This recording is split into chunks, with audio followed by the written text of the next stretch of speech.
Good morning, good afternoon and good evening, जो भी जिस समय ये लेक्चर देख रहा है। नाउ हमने सोर्स ऑफ फाइनेंस एक चैप्टर कर लिया था। उसके बाद हम फाइनेंस मैनेजमेंट के अगले चैप्टर में बढ़े थे, जहाँ पे हमने देखा था कॉस्ट ऑफ कैपिटल निकालना। और उसमें हमने कुछ चीज़ें हमने कर ली थी, कुछ टॉपिक्स हमें कवर कर लिए थे। आज हम निकालेंगे कॉस्ट ऑफ रिडीमेबल डिबेंचर्स किस तरीके से निकालते हैं।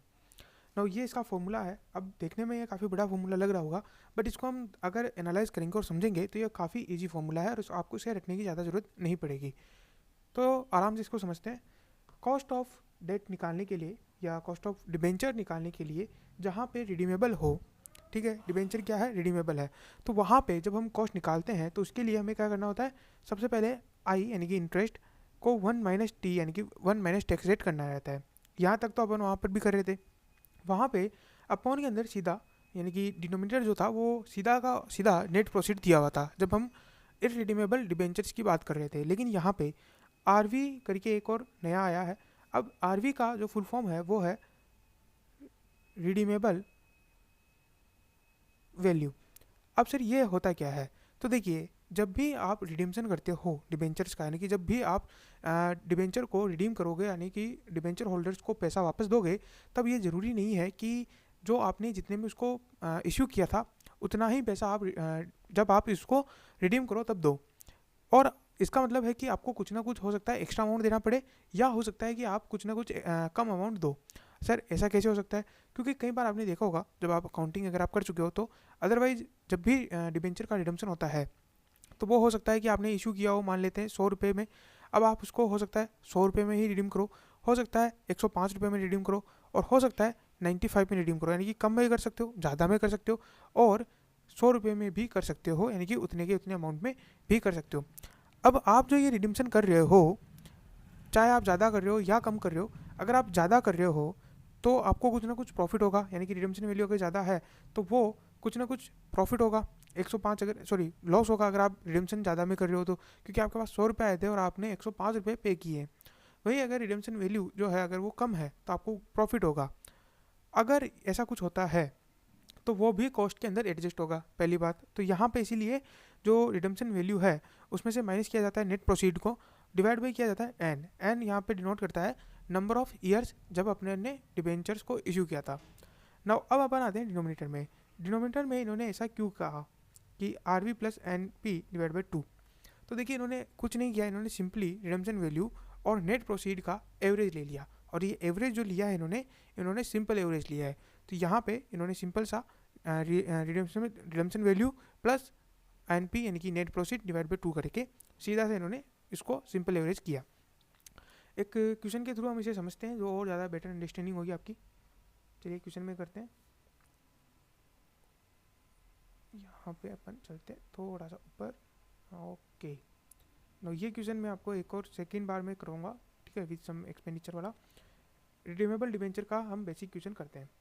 नाउ यहाँ पे जब मान लीजिए कोई एक कंपनी है जो कि 10 लाख के अंदर 12% डिबेंचर को इशू करती है, और वो ये 10 लाख रुपीज़ के हैं, ठीक है, और यहाँ पे 100 ईच है, तो आप ये मत कर देना, इनको मल्टीप्लाई मत कर देना, क्योंकि यहाँ पे अगर आप देखोगे तो रुपीज़ लिखा हुआ है। Is the debenture are redeemable after 7 years and the company is in 35% tax bracket. तो अगर आप यहाँ देखोगे तो अपन ने फॉर्मूला क्या देखा था, सबसे पहले अपन इधर चलते हैं, फॉर्मूला लिखते हैं। फॉर्मूला था इंटरेस्ट 1 - टैक्स, यहीं पे साथ के साथ याद कर लेना। अब यहाँ पे आप करोगे प्लस। प्लस ये डिनोट करता है कि इसके अलावा भी हमारी एक और कॉस्ट है, ठीक है। अब वो कॉस्ट हो सकता है नेगेटिव हो सकता है पॉजिटिव हो। अब वो जो कॉस्ट है वो क्या है, क्योंकि हमें हो सकता है रिडम्शन वैल्यू जो है ज़्यादा आ जाए हमारी नेट प्रोसीड से, तो वो हम लेंगे। अब हम यहाँ पे जो कॉस्ट निकाल रहे हैं, यानी कि हम जो कॉस्ट ऑफ डिबेंचर निकालते हैं वो एवरी ईयर निकालते हैं, तो हमने क्या किया, डिवाइड बाई एन कर दिया, सो दैट कि जितनी भी एक्स्ट्रा कॉस्ट आ रही है हमारी वो नंबर ऑफ ईयर्स में डिवाइड हो जाए। उसके बाद हमने redemption value plus net proceed divide by to, यानी कि इन दोनों का सिंपल एवरेज लेकर के डिनोमीटर में डाल दिया। अब अगर हम देखें तो यहाँ पे ये है नहीं, ठीक है। तो अगर हम यहाँ पे देखें तो यहाँ पे सीधा आ रहा है 12% का इंटरेस्ट हमारे पास आ रहा है।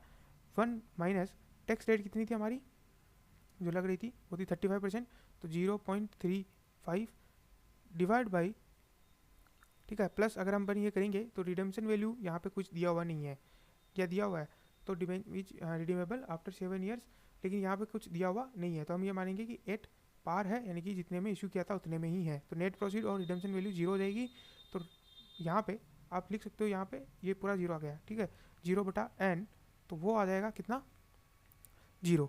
उसके बाद में अगर आप यहाँ देखोगे तो रिडम्पशन वैल्यू भी क्या है, 100, और नेट प्रोसीड भी क्या है, 100/2, तो ये आ जाएगा हमारा 100, डिनोमिनेटर में वापस से 100 का 100 आ जाएगा। तो यहाँ पे अपन लिख सकते हैं 12 × 0.65 / 100, जो ये निकल के आ जाएगा वो है 12 को मल्टीप्लाई कर लेंगे अपन 0.65 से, तो ये मैंने किया, तो ये निकल के आता है अपनी 7.8%, ठीक है। तो अपना कॉस्ट ऑफ डेट क्या आ जाएगा, 7.8% आंसर आ जाएगा। आप कमेंट में बताना कि ये आंसर सही है या नहीं। उसके बाद हम थोड़ा एक और बेसिक एग्जांपल देखते हैं जिसमें रिडम्पशन वैल्यू और नेट प्रोसीड का एग्जांपल दिया हुआ है। तो ये अपन नीचे चलते हैं थोड़ा सा, और ये आते हैं अंदर साइड में, and then this is with premium and expenditure. Now यहाँ पे अगर हम बात करें तो a company issued ₹10 lakh debenture, 12% debenture of ₹100 each. The debenture are redeemable after 6 years, at 10% premium. Further that 2% brokerage also paid at the time of issue. The company is in 35% tax bracket. तो ना यहाँ पे वापस से अपन एक बार वापस formula लिखते हैं ताकि आपको फॉर्मूला याद हो जाए। तो फॉर्मूला क्या था हमारा, interest 1 minus tax, net of tax हमने कर लिया इंटरेस्ट को, प्लस अब हमारा जो एक्स्ट्रा खर्चा हुआ है redemption value minus net proceed divide by N, ठीक है, N divide by redemption value plus net proceed divide by 2, यानी कि रिडम्पशन वैल्यू और नेट प्रोसीड का सिंपल एवरेज। अब यहाँ पे अगर हम देखें तो रिडम्पशन वैल्यू हमारी क्या निकल के आएगी, रिडम्पशन वैल्यू से पहले चलिए अपन एक काम करते हैं, पहले अपन नेट प्रोसीड को कैलकुलेट कर लेते हैं। तो नेट प्रोसीड कैलकुलेट करने के लिए सबसे पहले अगर आप देखोगे तो 10 लाख पे हमने 2% का ब्रोकरेज पे किया था, तो 10 लाख तो हमारी इशू प्राइस हो गई। वापस यहाँ लिख लेते हैं, ठीक है। नेट प्रोसीड को आप कैसे कैलकुलेट करेंगे, अगर आप यहाँ कैलकुलेट करते हैं तो आप लिखेंगे सबसे पहले issue price which is 10 lakh, ठीक है, 10 लाख। उसके बाद आप लिखोगे माइनस ब्रोकरेज, जो आप लिखोगे 2%, और 2% कितना आएगा 20,000, यह आ जाएगा 9,80,000। उसके बाद आप लिखोगे रिडम्पशन वैल्यू, रिडम्पशन वैल्यू क्या आएगी अपनी 10% प्रीमियम पे रिडीम हो रहा है, ठीक है, रिडीमेबल एट 10% प्रीमियम। तो यहाँ पे रिडम्पशन वैल्यू क्या लिखोगे कि 10 लाख हमारी, यहाँ पे आप लिखोगे इशू प्राइस वापस से 10 लाख, और फिर यहाँ पे लिखोगे प्रीमियम ऑन रिडम्पशन 10%, तो यह आ जाएगा 1 लाख, और यह आ जाएगा 11 लाख। अब हमारे पास टैक्स रेट दी हुई है ना, ये सब दिया हुआ है 1 - T वगैरह वगैरह। तो हम यहाँ पे अब सीधा यहाँ नीचे यहाँ आ जाते हैं, अपन यहाँ कैलकुलेट कर लेते हैं, ठीक है। तो इंटरेस्ट कितना था अपना, इंटरेस्ट था अपना 12%, तो यहाँ पे अपन लिख सकते हैं 12, 1 - 0.35 प्लस रिडम्पशन वैल्यू क्या होगी हमारी 11 lakh minus 9.8 lakh divide by, and number of years कितना था 6 lakh, 6 years divide by 11 plus 9.8 divide by करेंगे अपन, वो आएगा डिवाइड बाई 2, ठीक है। आगे इसको सोल्व करते हैं, तो ये आ जाएगा, ये अपन ने सोल्व किया था पिछले वाले में 12 मल्टीप्लाई बाई ये, तो ये आया था अपना 9 पॉइंट कितना आया था अपना, एक मिनट ऊपर जाकर के देख लेते हैं, एक मिनट, 9.8 आया था शायद, ओह 7.8 आया था, ठीक है, मार्च की बात है, हाँ ठीक है 7.8 आया था। तो ये आ जाएगा अपना 7.8 मल्टीप्लाई करेंगे 1.2 डिवाइड बाई 6, सॉरी प्लस करेंगे यहाँ पे, इसको डिवाइड हटा देते हैं ताकि दिक्कत ना आए, ठीक है, प्लस, और यहाँ पे आ जाएगा 10.4, इसको वापस से ऐड कर लेंगे, तो ये क्या है 8 डिवाइड बाई 10.4, ठीक है, क्योंकि ये आएगा तो ये 0.2 आ जाएगा, ठीक है। तो 0.2 यहाँ पे आ जाएगा, और उसको अगर हम क्या करेंगे प्लस करेंगे तो 8 आ जाएगा, 8 डिवाइड बाई 10.4, और यहाँ पे एक रेट आएगी परसेंटेज में, वो आपको निकाल के मुझे कमेंट बॉक्स में बतानी है क्या निकल के आया था, ठीक है। जो भी अच्छे बच्चे होंगे वो बताएंगे मुझे कमेंट बॉक्स में ज़रूर से। नो यहाँ की इसके अलावा जब अपन रिडम्पशन निकालते हैं तब एक और इसमें आपके क्वेश्चन दिया हुआ रहता है, और वो है मार्केट प्राइस के ऊपर निकालना।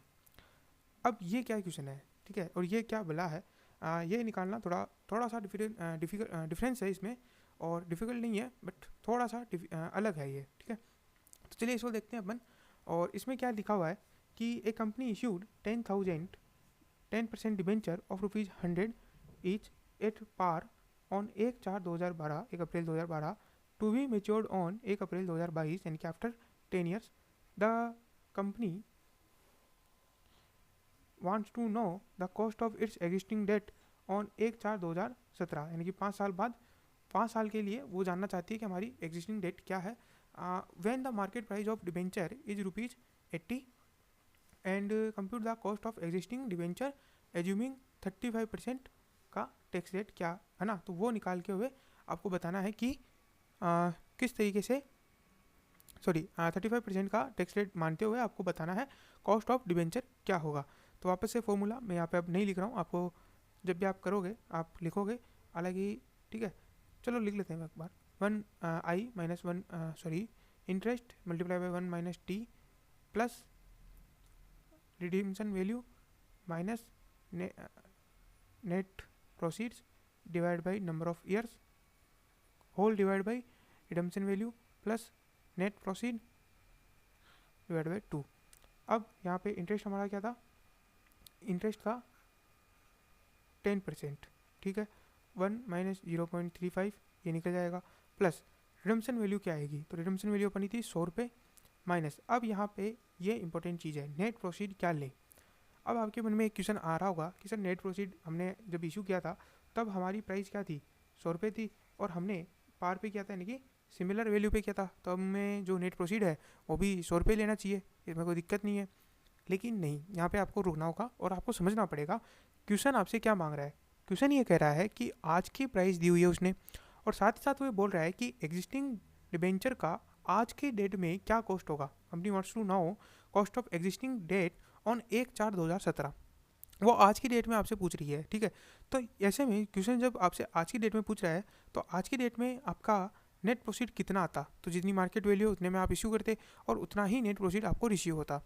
तो उसके बाद आपको डिवाइड करना है नंबर ऑफ ईयर्स। अब नंबर ऑफ ईयर्स यहाँ पे फिर एक और गलती हो सकती है कि क्या नंबर ऑफ ईयर्स हम 10 साल करें, क्योंकि हमने ये डिबेंचर 10 साल के लिए इशू किया था। अगर आप देखोगे यहाँ पे तो 1/4/2012 से लेकर के 1/4/2022 तक इशू किया हुआ है, तो ऐसा नहीं है। आपको कब तक इशू, आपने आज की डेट से लेकर के 1/4/2022 तक कितना ईयर का डिफरेंस है वो आपको लेना है। तो यहाँ पे अगर आप देखोगे तो 17, 18, 19, 20, 21 एंड 22, तो अगर आप ये देखोगे तो ये आते हैं 5 ईयर्स। अब आपको क्या करना है, जो 5 साल है वो लेना है यहाँ पे, तो divide by 5 whole divide by 100 plus 80 divide by 2, तो ये निकल जाएगा 6.5 मल्टीप्लाई प्लस 20 डिवाइड बाई 5, तो 4 डिवाइड बाई 90, तो यह आ जाएगा 10.5 डिवाइड बाई 90। और अब आप इसको निकाल लीजिएगा, और ये परसेंटेज भी आप मुझे कमेंट बॉक्स में बताएं, ज़्यादा सही रहेगा। सिमिलरली अब हम यहाँ पर भी ये जो क्वेश्चन है ये मैं आपको दे रहा हूँ होमवर्क के लिए, और यहाँ पे आपको करना कुछ नहीं है, ये जो नेट प्रोसीड है इसे आपको निकालना है ऑन द एक्सपेंडिचर को निकाल के, यानी कि आपका जो टोटल इशू प्राइस है, ठीक है, इशू प्राइस वो आप निकाल लेंगे। उसके बाद आपको वहाँ से रिड्यूस करना है डिस्काउंट का अमाउंट और रिड्यूस करना है ब्रोकरेज का अमाउंट, ठीक है। तो ये दोनों अमाउंट आपको रिड्यूस करने हैं और जो आएगा वो आ जाएगा आपका नेट प्रोसीड, और नेट प्रोसीड को लेकर के यहाँ पे ये निकालना है, और ये जो है ये इररिडीमेबल डिबेंचर का सम है विथ सम एक्सपेंडिचर के साथ, ठीक है। तो ये आपको इजी रहेगा, ये आपको होमवर्क में करना है, साथ साथ आपके पास जो भी आप बुक से पढ़ रहे हैं उसके क्वेश्चन आप कर सकते हैं। चलिए हमने ये देख लिया, उसके अलावा अब हम थोड़े से नोट्स और पढ़ते हैं और कुछ एक चीज़ें और देख लेते हैं।